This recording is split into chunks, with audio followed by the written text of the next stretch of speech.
Querido diário, aos 82 anos descobri.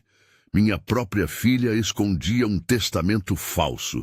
Escrevo com a lamparina ainda acesa, embora a tarde já tenha cedido ao vento frio que desce da serra. Minhas mãos tremem, mas não só por isso. Há um peso no peito que não sei explicar. Talvez seja a idade que traz consigo uma claridade cruel. A gente vê as coisas com mais nitidez quando a vida começa a perder o resto do barulho. Hoje veio até mim um silêncio pesado, um papel dobrado que fez rachar a crosta antiga das nossas coisas. Foi o cartório que telefonou, aquela voz costumeira, mansa, mas com um tom formal que sempre assusta. Disseram que um documento novo fora juntado ao inventário, algo que mudava a ordem natural das coisas, que dava vantagem onde eu achava que nada mais poderia ser ganho. Pedi para o homem repetir. Pedi 3 vezes, como quem tenta afastar um mau sonho. Ele repetiu. O nome que mais doeu foi o meu, ou não o meu, mas o da minha família, no sentido amplo e feio que a palavra pode ter: herdeiros, bens, nomes. A vantagem mencionada era clara e óbvia para quem lê o papel com olhos secos. Alguém havia aparecido como beneficiário principal. Fui até a escrivaninha, abri a gaveta onde guardo os papéis de sempre, o imposto da terra, o registro do carro de bois, a certidão velha do casamento, e encontrei uma cópia enviada pelo cartório.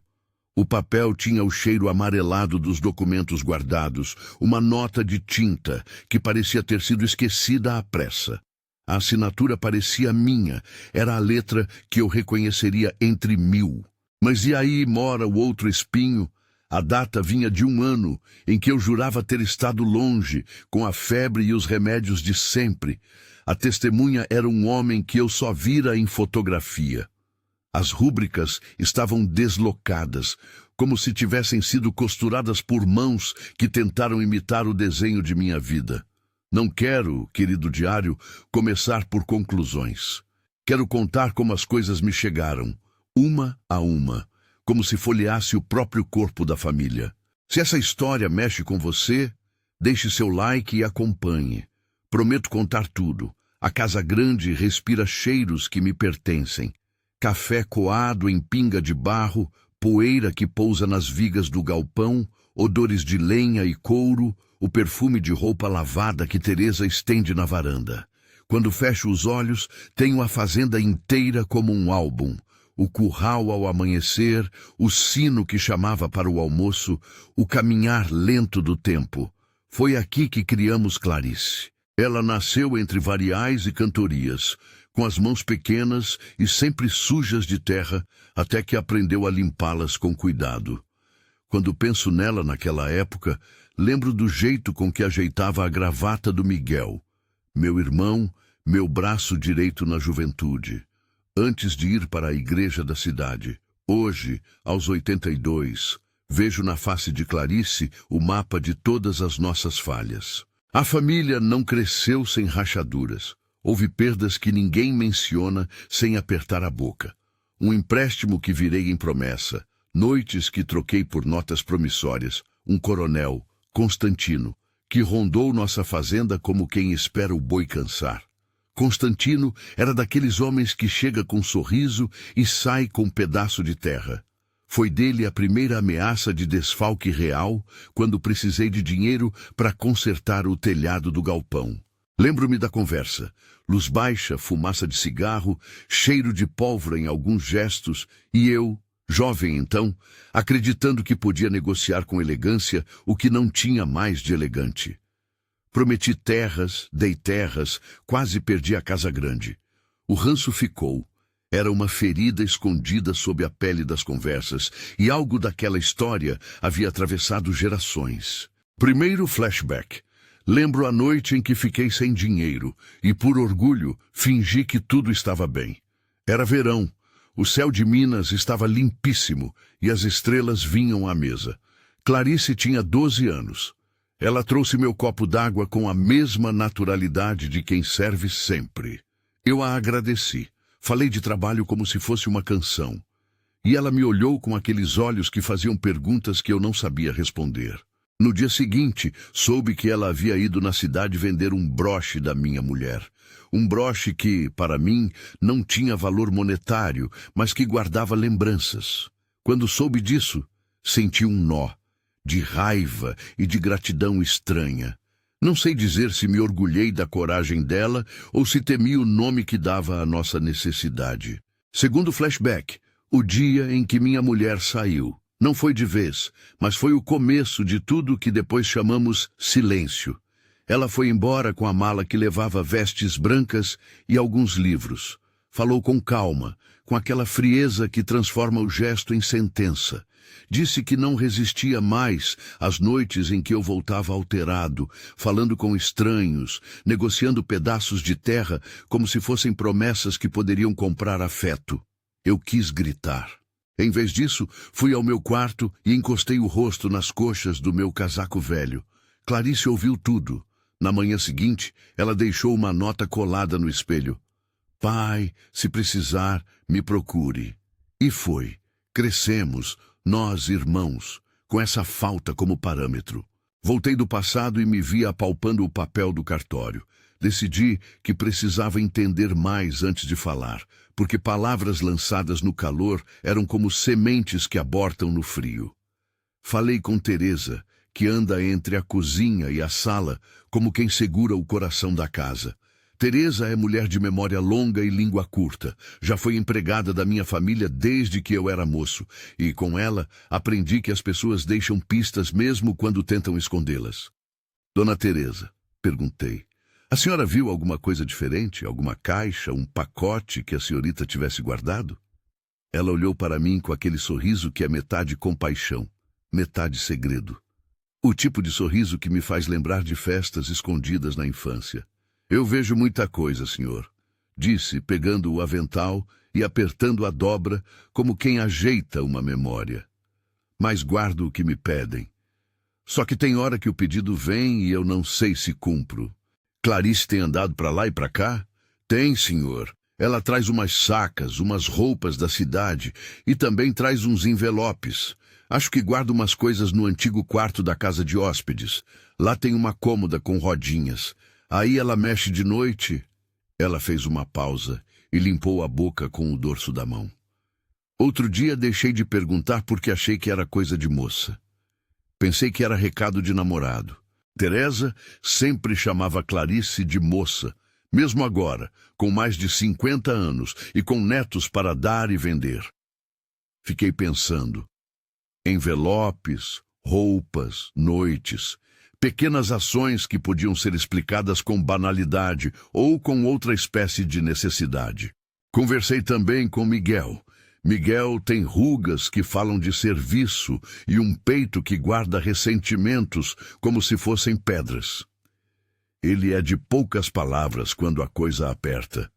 Quando contei do telefonema do cartório, ele não se surpreendeu tanto quanto eu. Já desconfiava, ele disse, como quem puxa um fio. Vi o caminhão descarregar umas caixas faz semanas. O caminhão parou lá atrás, onde ninguém costuma ver direito. E a Clarice, ela tem passado mais tempo lá na cidade.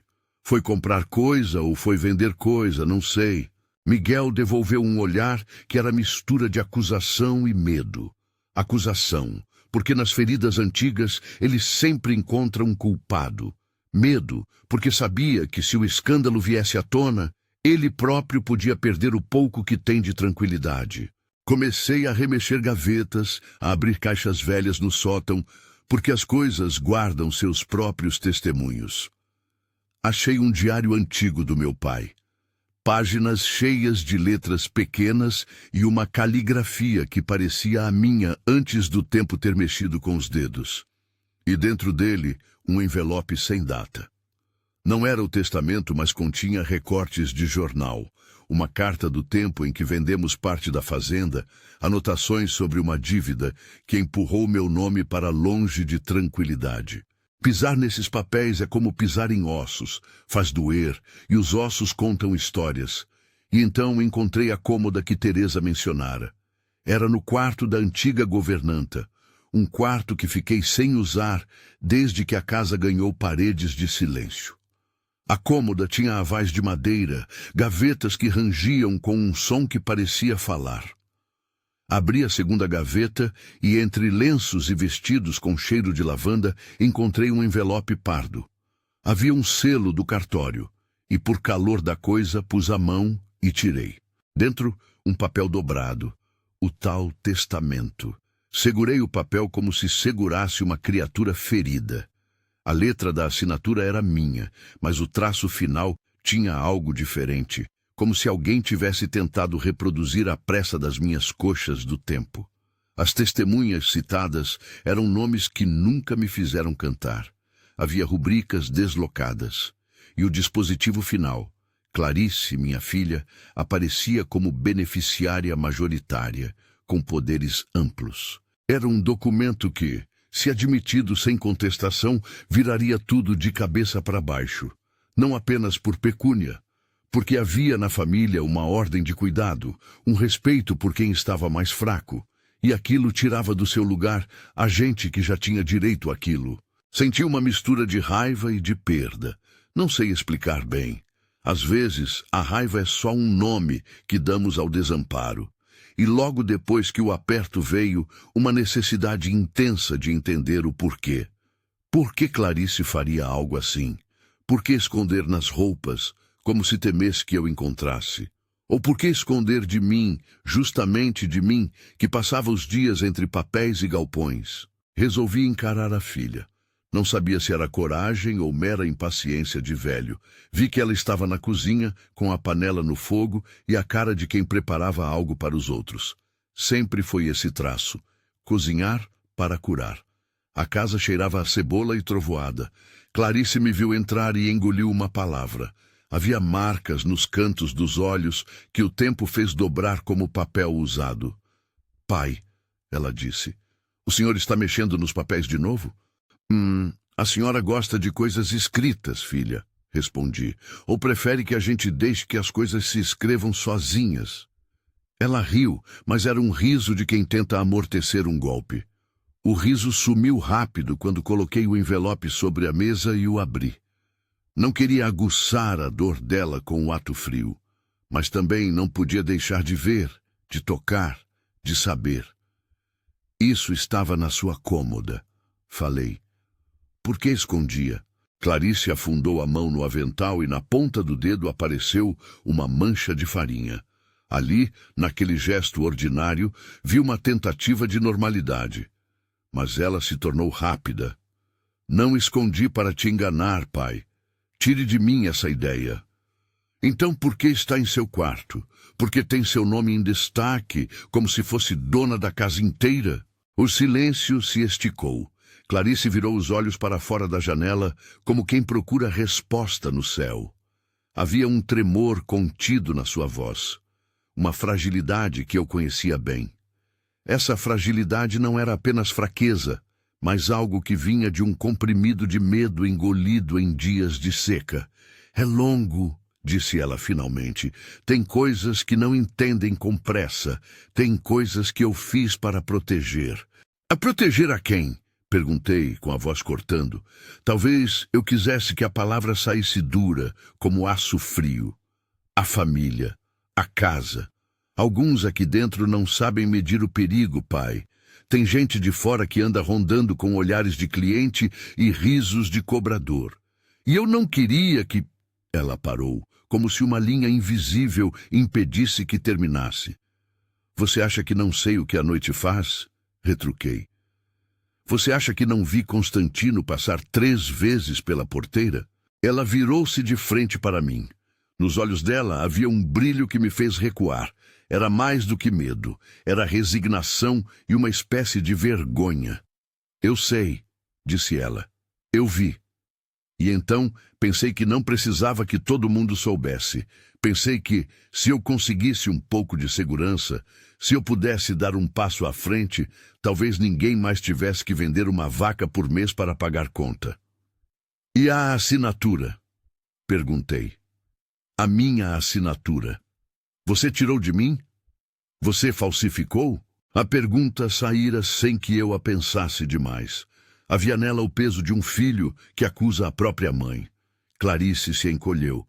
Suas mãos tremiam por debaixo do avental. Não sei dizer, pai, respondeu. Eu peguei coisas para tentar acertar a vida. Paguei aqui, negociei ali, eu fiz o que pude. Se errei, eu errei para salvar vocês. A tensão no ar era de quem pisca numa luz muito branca. Chorei? Não chorei. A idade me deixou com uma espécie de secura que se transforma em observação. Observei as mãos dela, as unhas limpas, um corte antigo no dedo indicador, a pele queimada de sol. Observei o modo como as palavras saíam, medidas, sempre medidas, como se cada sílaba tivesse que aparecer com autorização. Clarice, disse, não quero que o senhor me diga histórias que me confortem. Quero verdade.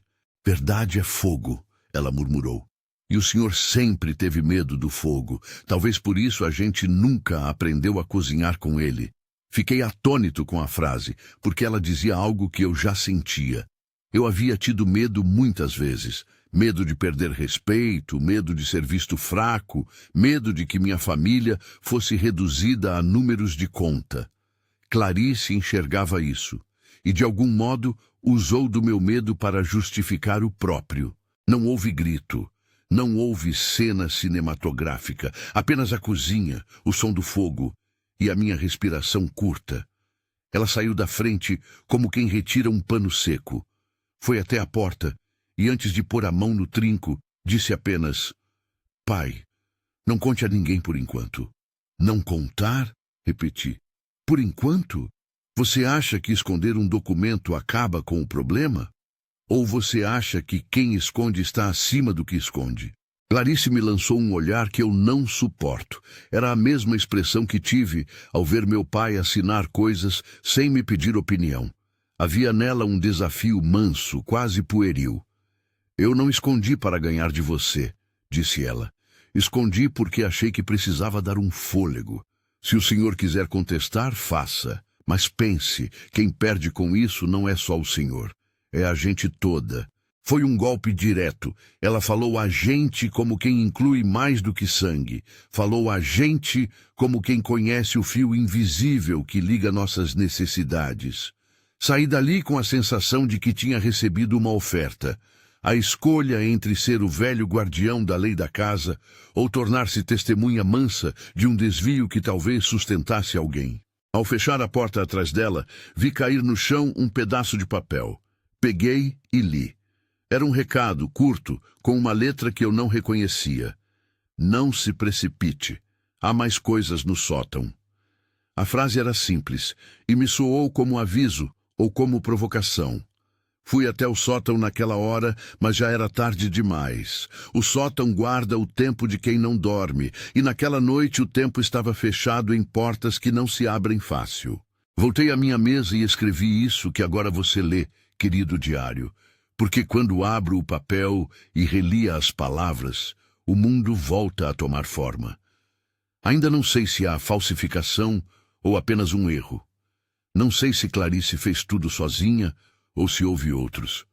Sei que encontrei o testamento na gaveta dela, sei que ela admitiu ter escondido. Sei também que ela pediu para que eu não contasse. Não sei, contudo, se o pedido foi de quem teme ser pega ou de quem teme ferir. Nos dias que se seguiram mexi mais. Falei com o advogado que sempre nos assessora, ao menos para dizer que havia um documento novo e que eu precisava entender. Ele veio com pasta de couro e olhou o papel como quem lê um mapa. Falou que haveria contestação, que as assinaturas poderiam ser questionadas, que o processo toma tempo e que inventário é coisa de paciência. Não era meu desejo ouvir instrução técnica.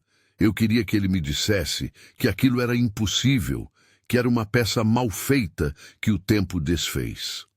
Ele não disse nada que aquietasse. Conversei com vizinhos, com antigos empregados e fui juntando o mosaico. Um pagamento feito numa noite, um homem que apareceu com cara de novo rico, uma conversa sussurrada à beira do galpão.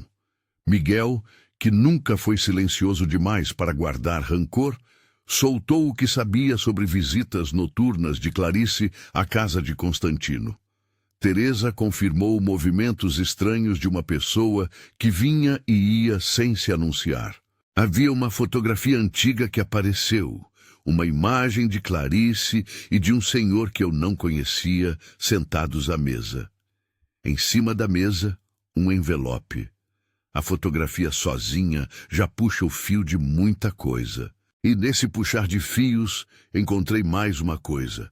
Um pequeno caderno escondido atrás de uma tábua solta no galpão. Não era bonito. Tinha capa gasta e páginas manchadas de café. As anotações eram curtas, feitas com pressa. Ali havia nomes, valores, datas incompletas. O que me prendeu foi um bilhete mal escrito que dizia: dá para segurar mais um mês. Depois será preciso abrir. Abri, li, senti como quem descobre que a casa onde mora tem portas secretas. O bilhete não explicava quem ia abrir o quê, mas claramente falava de um tempo da coisa, segurar, abrir, que me soou como plano. Chegou então o dia em que me deparei com a prova que não decepcionaria ninguém que lê com olhos atentos. Era tarde, a chuva batia no telhado e eu estava no quarto de hóspedes transpondo roupas quando meus dedos bateram num embrulho. Era um lenço, parecia um presente, mas dentro dele havia um envelope fechado com o selo do cartório. O selo estava carimbado. Tinha o mesmo número do testamento que eu encontrara na cômoda. O coração me apertou. Sentei na beira da cama e tudo me veio de uma vez. A assinatura, os bilhetes, as visitas, o bilhete no galpão. Era como se a casa inteira tivesse conspirado para me dar a verdade. Chamei Miguel. Ele veio com passos largos e ódio contido. Quando mostrei o envelope, a cara dele fechou como se tivesse ouvido uma palavra proibida. Não houve drama. Nós dois sabíamos que o drama viria depois. Quando contei a Clarice que eu havia encontrado outra cópia, ela ficou pálida. Não me olhou nos olhos, respirou fundo e disse: eu disse para não contar. E eu disse que não vou ser cúmplice de silêncio que transforma a família em mentira. Respondi. Ela olhou para mim e a voz dela, fina como corda, cortou. Pai, se disser às outras vai ser a ruína. Eles vão achar que fiz por ganância. Não fiz. Se não fez por ganância, por que esconder? Porque às vezes proteger é mentir. A frase dela me atingiu com a força de uma pedra na vidraça. Há coisas que nos fazem pensar que a mentira é o único espaço de respirar. E havia nela um pedido implícito. Não me transforme em cenário de julgamento. Não se podia, contudo, transformar a descoberta em nada que não fosse questionado. Havia também uma outra consideração. Se a notícia caísse na cidade, Constantino poderia usar até os pedaços de madeira da cerca para nos esmagar. O homem não é santo e não perdoa quem se lhe escape das mãos. Naquela noite, clareei a lamparina e sentei-me à mesa. Escrevo agora as linhas que o dia me trouxe. Sei que há algo mais do que a cópia encontrada. Sei que há gente envolvida, segredos que atravessam décadas. Sei também que há uma escolha no meu colo, reagir como quem preserva o patrimônio ou reagir como quem preserva as pessoas. Não vou, por ora, firmar posição. Há provas, há confissões parciais, há uma filha que admitiu esconder, mas não explicou tudo. Tenho medo das consequências de minhas ações. Tenho medo de que, ao abrir a porta, eu atire para fora coisas que não podem mais ser recuperadas. A chuva não dá trégua. O vento leva folhas e memórias. Clarice fechou a janela e foi para a parte de trás da casa, onde a noite a esconde em sombras que talvez ela prefira. Eu fiquei ali, escrevendo, porque a pena me é bálsamo e confidente. Sei que amanhã terei de tomar novas medidas. Ver o testamento com o advogado, falar com as irmãs, talvez confrontar Constantino. Sei também que há um triz de traição maior que qualquer papel. É o silêncio que se instala entre nós. Antes de descer a caneta, deixo aqui esta anotação. Encontrei algo no bolso do vestido que Clarice usara no dia do almoço da família. Um bilhete com um número de conta parcial e as letras PC escritas apressadas. Não sei o que isso significa. Sei apenas que há caminhos entrelaçados e que se puxa um fio, pode ser que a tapeçaria inteira se desfaça. Amanhã será dia de luz ou de tempestade. Espero saber escolher qual é a hora certa de abrir o forno que cozinha as verdades. Por enquanto, fecho esta página com uma pergunta que me persegue. Será que o perdão basta quando a mentira é um documento? Ainda não sei. Ainda não. Amanheceu nublado no dia em que decidi que não podia mais empurrar a coisa para debaixo do tapete. Dormi mal, como quem tem remorso preso nos dentes. Acordo a cada hora, olho o relógio, conto o tempo como se tempo fosse acusação. Levantei, fui à cozinha, preparei café como sempre. O cheiro amargo subiu pela casa e pareceu lavar um pouco o gosto da noite. Escrevo porque, se não escrever, as palavras voltam para dentro e me apertam. Marquei com o advogado uma reunião para o fim da manhã. Não queria que a notícia viesse ao vento antes de eu saber, ao menos, o que o mundo jurídico poderia oferecer em termos de respostas. Quando o homem chegou, trouxe consigo um leve cheiro de papel novo e de cafeína de cidade. Olhou o documento, folheou com cuidado e não sorriu. Senhor, começou ele com aquele respeito que se revela em voz baixa, o que temos aqui pode ser impugnado. Há indícios que merecem perícia, assinaturas que não casam, testemunhas que podem ser conferidas. Mas o processo é longo e a família sofre antes do juiz decidir. Às vezes, senhor, a justiça não é imediata e a vida... Fez uma pausa, como se arredondasse a frase. A vida segue em ruínas às vezes. Não lhe pedi detalhes processuais. Já sabia que havia caminhos. Queria ouvir outra coisa. Queria ouvir um juiz que dissesse que a verdade apareceria sem destruir as pessoas. O advogado não era profeta. Ele ofereceu prudência e papéis. E disse algo que ficou martelando em mim. Há casos que se resolvem na rua e outros que se resolvem em cartório. Palavras neutras, mas que me deram a chave de uma coisa. Havia escolhas que eu poderia fazer fora do tribunal. Voltei para casa com a pasta de couro do advogado na mão, como se fosse um animal de estimação novo. Passei pela varanda e encontrei Miguel sentado no banco, o olhar perdido no pasto. Achei que ele dormiria mais, ou que andaria fugindo do assunto. Mas lá estava, esperando. O que foi? Perguntei, sentando ao lado. Ouvi o doutor. Ele falou direto, sem rodeios. Ele disse que se quisermos ir pelo caminho da lei, vamos abrir guerra. Será pública, e guerra pública, pai, vira lenha para todo vento. E nós somos lenha de casa velha.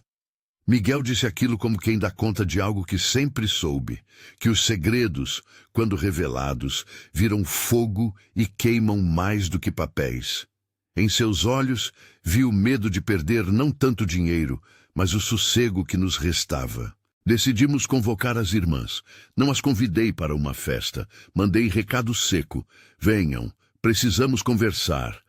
Júlia atrasou. Chegou de chapéu na mão, com uma expressão de quem guarda dores feitas de poesia. Beatriz chegou com um salto mais apertado que o corpo dela merecia, como se quisesse impressionar a paisagem. A sala encheu-se de vozes crescentes, de perguntas e de acusações que rodavam, cada uma com um peso diferente. Júlia falou pouco. Beatriz foi direta, exigindo respostas, apontando que alguém tinha roubado e que isso precisava de medidas duras. Miguel e eu trocamos olhares. Um dizia contenção, outro gritava por justiça. Clarice entrou no fim, como sempre, com comida nas mãos, tentando vestir a conversa com afeto. Pedi que falássemos com calma. Pus o testamento na mesa. Havia um rumor, como quando o vento passa por uma janela mal fechada. Os olhos de todos se pousaram no papel. Beatriz não perdeu tempo. Isso é falsificação, vociferou, como se declarasse um crime já julgado. Quem fez isso tem de pagar. Beatriz, disse eu. Não sairemos daqui para julgar. Primeiro temos de escutar. Há quem procure logo a cidade, o jornal, e transforme o que é privado em espetáculo. Não quero espetáculo. Quero explicar e resolver. Não fui compreendido. A coisa começou a azedar. As palavras cortantes abriram fendas antigas. Beatriz trouxe à tona memórias velhas, de quando, no leito de uma doença, um remédio faltou. Falou em contas, em quem trabalhava menos, em quem recebia mais. Júlia tentou apaziguar. Falou sobre diálogo, sobre cura, mas a ferida que o testamento abriu começou a pulsar por todas as frentes. No fim, convenci-os a dar um voto. Não tomar decisão sem ouvir Clarice por completo. Ela se ofereceu para falar. Pedi que sentasse, que fosse honesta. E ela foi, com voz que saía às vezes em nó. Eu devia ter contado, começou. Mas pensei que, se contasse, iam nos ver como gente fraca. Eu quis tempo. Pensei que, se as coisas estivessem no meu nome, eu poderia lidar com os homens que vêm rondando. Eu pensei que quem estivesse com o papel teria força para negociar e que poderia, de algum modo, proteger quem não sabia negociar nada. Houve um silêncio tão denso que eu quase ouvi o tic-tac do relógio na parede. Clarice falou de novo, e cada palavra vinha coberta de culpa. Eu fui ver Constantino, disse ela. Pedi que me desse um prazo. Ele riu, disse que prazo é palavra de gente pobre. Propôs acordo. Eu apareço como herdeira, ele nos deixa em paz por um tempo. Depois acertamos. Eu aceitei porque achei que controlaria. Não sabia que o mundo tinha a pressa dele. Eu não sabia que a gente teria que vender sangue para sair da água. Pensei que, com o papel em mãos, podia vender parte e pagar a dívida, e que assim o resto ficaria. Não pensei no que isso faria quando viesse à luz. As mãos dela tremiam. Em seu rosto, vi as marcas de noite sem sono. Não disse que fora por ganância. Disse que fora por medo, por responsabilidade assumida de um jeito torto. E aquilo, querido diário, complicou tudo. Porque medo tem causa, mas também consequências. Houve briga. Beatriz falou que era mentira justificar crime com medo. Júlia falou que talvez Clarice tivesse errado, mas que éramos nós que havíamos falhado primeiro, por não dizer onde apertava. Miguel disse que a casa estava dividida entre quem quer ver lei e quem quer ver gente. Eu me calei, porque encontrava em tudo isso a prova de que a nossa convivência pesa mais que o documento. Saí dali e fui ao galpão. Precisava de ar, de ouvir o farfalhar das coisas. No escuro do galpão encontrei um caderno que antes não tinha visto. Páginas com números riscados, entradas de compras feitas a crédito. Uma linha, escrita com pressa, chamou minha atenção. Se vender, limpar toda a dívida de João, não mencionar. João era neto de Teresa, e eu lembrei de um episódio que, na época, arquivei nas gavetas que não se abrem. Corri de volta à casa. Falei com Teresa. Ela chorou, mas não por si. Falou do menino João, de uma febre que o havia deixado pálido, de um hospital que cobrava mais do que a fazenda podia dar. Disse que Clarice havia ido à cidade à noite, levou dinheiro, voltou mais quieta. Teresa beijou a mão de Clarice. Sua lealdade era como essa terra, funda. Ela fez por amor, murmurou Teresa. Não digo que foi certo, digo que foi amor. As peças iam se alinhando, mas havia buracos. Havia pagamentos que entravam e saíam, noces com caixa parcial, encontros rápidos na estalagem da cidade.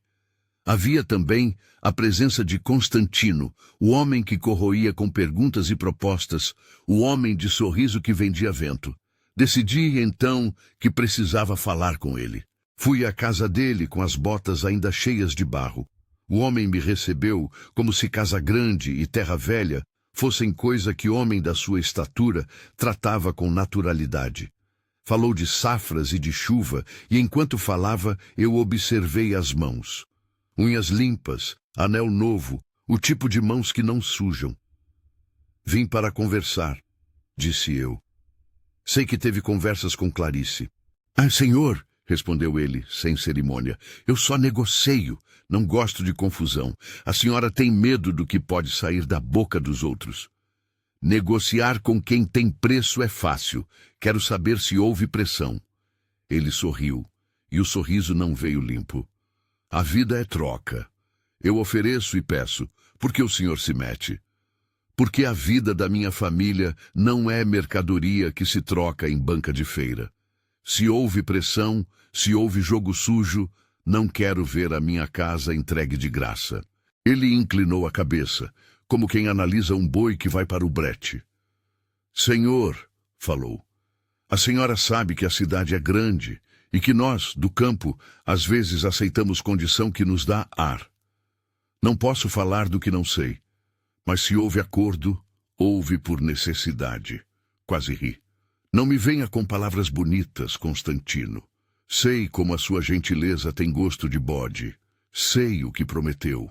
E não vou permitir que esse nome, o meu, seja usado como moeda de troca.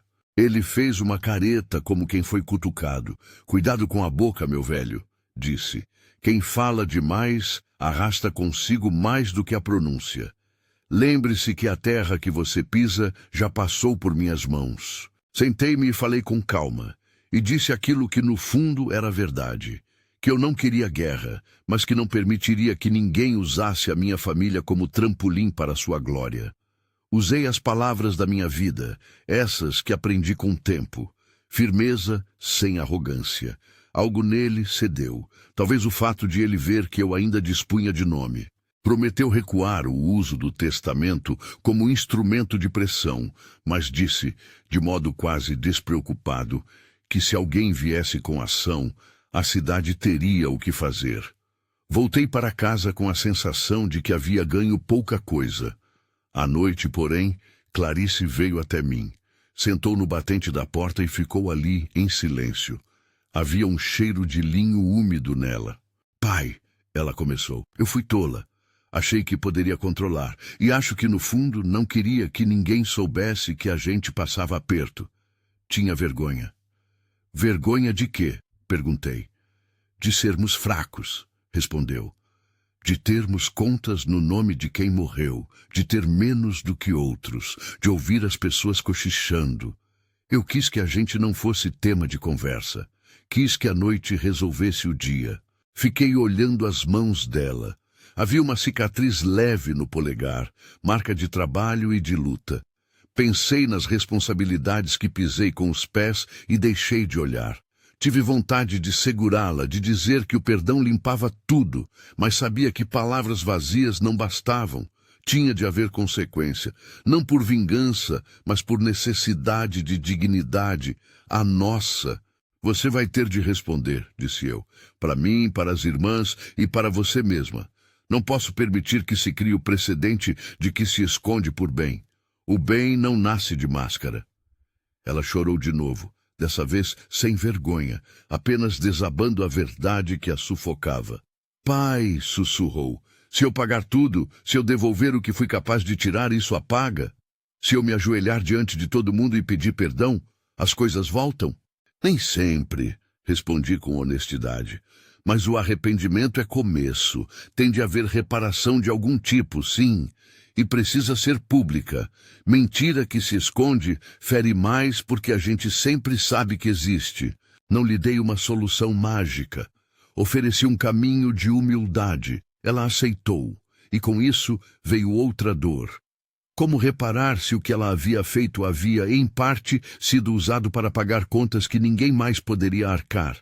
Como arrancar o cobertor de um que se aquece para que outro não congele? Era um nó de ética que me deixou sem saber se havia saída. Os dias seguintes foram um emaranhado de pequenas ações. Conversar com vizinhos, abrir gavetas, buscar papéis, ouvir confidências. Apareceram cartas escondidas, promissórias velhas, nomes que não havia visto, e por detrás disso tudo, a imagem do menino João na cama hospitalar. A lembrança me apertava como nó de cordão. Decidi que não podia apenas punir, precisava consertar onde fosse possível. Convocamos uma conversa onde apenas nós estivéssemos, sem testemunhas da cidade, sem advogado no início. Clarice falou, e em seguida Teresa contou tudo o que soubesse, das idas e vindas, das noites às pressas. Miguel trouxe as prateleiras do galpão, como quem mostra o caminho de quem trabalha. Júlia, calma, disse que via naquilo a mão do tempo puxando a gente. Ela sempre foi a poetisa pragmática entre nós. Beatriz, relutante, disse que queria justiça.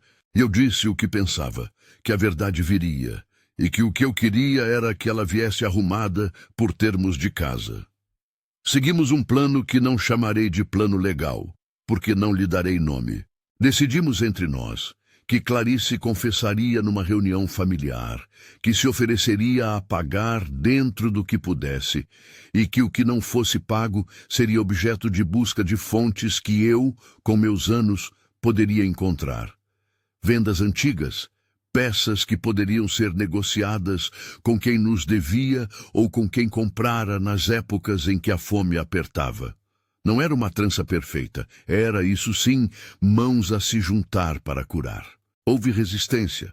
Beatriz queria chamar o tabelião, ir ao jornal, abrir tudo. Temia que, se tentássemos resolver em casa, alguém daqui a pouco dissesse que tapamos o sol com peneira para esconder falhas.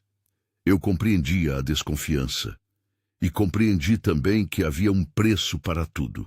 Aceitei o preço. A possibilidade de que, ao preferirmos a reparação privada, alguns julgassem-nos coniventes. Preferi, entretanto, evitar o espetáculo que nos tiraria do foco. O foco para mim era a família, não a justiça espetacular.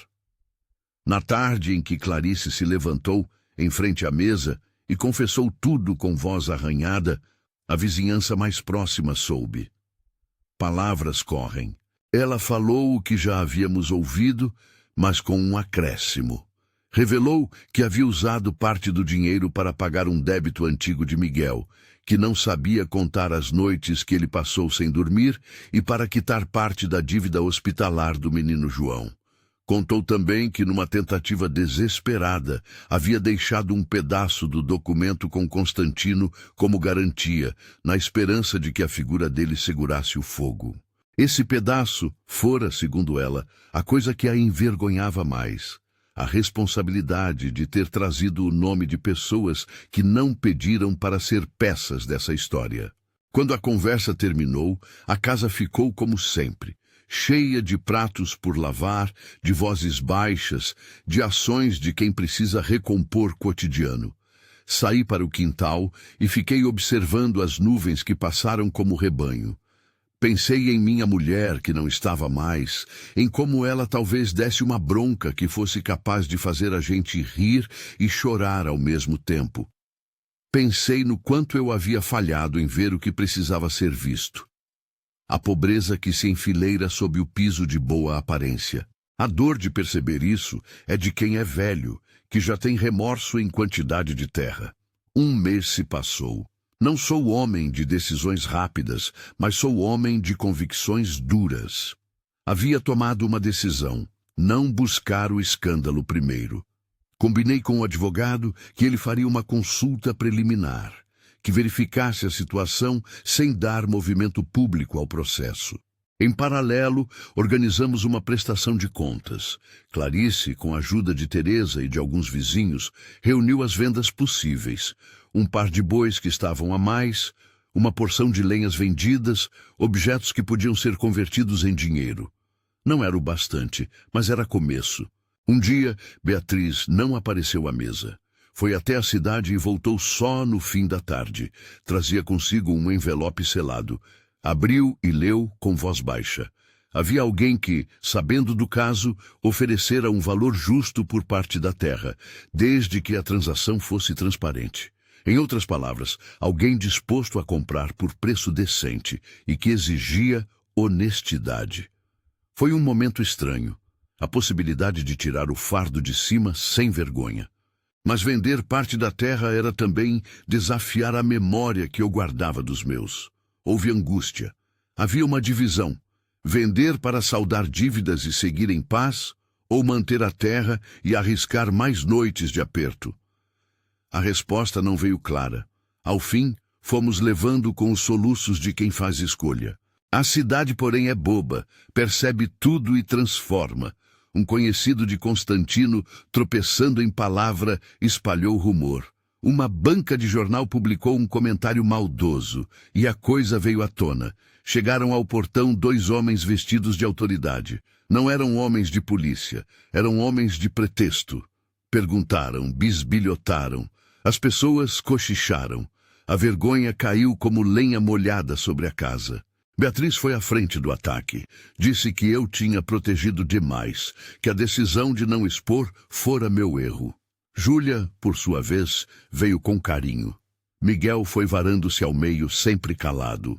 Clarice, vendo o efeito de sua ação, sentiu-se no epicentro da tempestade que havia ajudado a criar.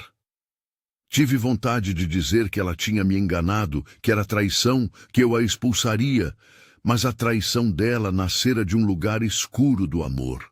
E pois que o amor também é matéria de erro, resolvi que precisava de outro gesto. Chamei todos para a sala, pedi silêncio e disse o que é mais difícil para homem velho: pedi perdão. Pedi perdão por não ter visto, por não ter dito antes o que podia ter dito, por ter permitido que o silêncio morasse em nossa casa.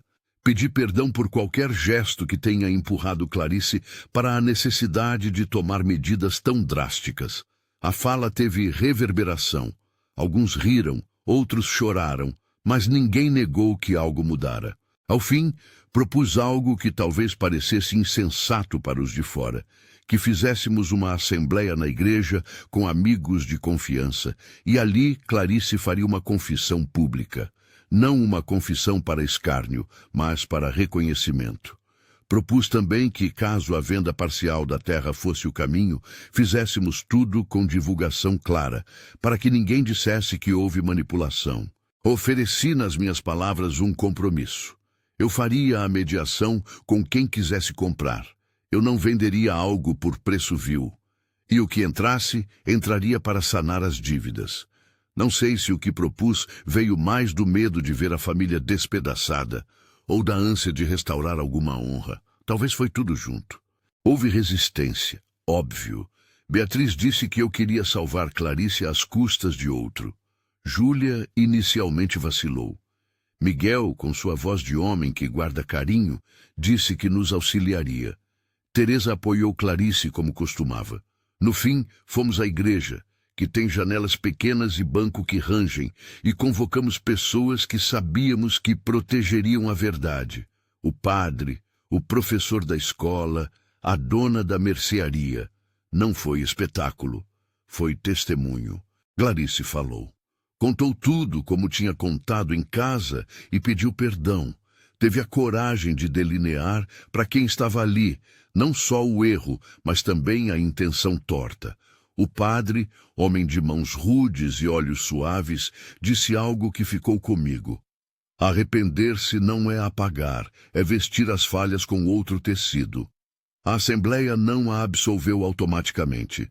Alguns olhares a esquivaram, outros estenderam mão. Mas o que se fez ali foi um acerto de contas com a comunidade, e isso, de certa forma, nos devolveu um pedaço de dignidade. Constantino, vendo que a casa ganhava coragem, voltou a oferecer propostas. De novo, tentei conter. Chamei-o e disse, por fim, sem o verniz do passado, que a família não seria moeda. O homem bufou e recuou. Não por temor meu, talvez pela sensação de que cidade inteira o conhecia, mas recuou. E quando ele saiu do portão, percebi que não era só por mim, era por aqueles que, como nós, entendem que a vida tem limites que não podem ser quebrados por mesas de cifras. O processo legal seguiu seu curso. Não direi que foi fácil. Papéis foram analisados, o cartório solicitou averiguações, testemunhas foram chamadas. Em alguns momentos, temi que a coisa virasse novela, que todo mundo visse nossas feridas. Mas também tive a certeza de que a verdade era, de algum modo, terna, porque expunha o que somos. Gente que erra, que tenta remendar. Clarice foi responsabilizada. Havia reparação a fazer e ela se dispôs a isso. Trabalhou mais horas, vendeu o que pôde E no final dos meses, conseguimos amortizar parte do buraco que havia aberto. Não foi restauração em um dia, foi trabalho de muitos dias. E nesse trabalho, floresceu algo que eu não imaginava. Uma mudança em Clarice, um tornar-se de alguém que aceita a própria falha e decide dia a dia consertar. As irmãs reagiram de formas diferentes. Beatriz, embora dura, acabou por oferecer ajuda prática para negociar a venda parcial da terra por preço que fosse justo. Ironia do mundo. A mulher que primeiro exigiu justiça acabou sendo peça-chave na solução. Júlia, sempre poética, escreveu cartas de perdão e as distribuiu entre vizinhos. Miguel, que guardara rancor, deu-me presente simples.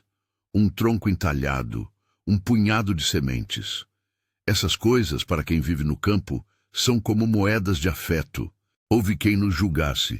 Houve quem sussurrasse que eu protegia a filha porque era fácil. Eu não disse que não dolia. Doeu-me cada crítica, porque no tom de voz dos outros havia um espelho de minha falha. A falta de transparência me feria.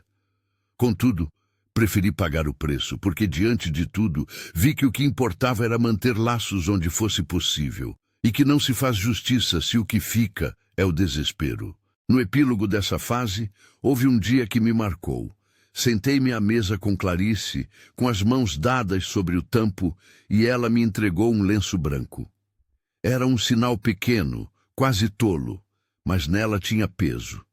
Pedi que guardasse o testamento que encontrara para que a justiça seguisse seu curso e combinamos que eu faria valer o que fosse legítimo e que ela pagaria o que fosse preciso.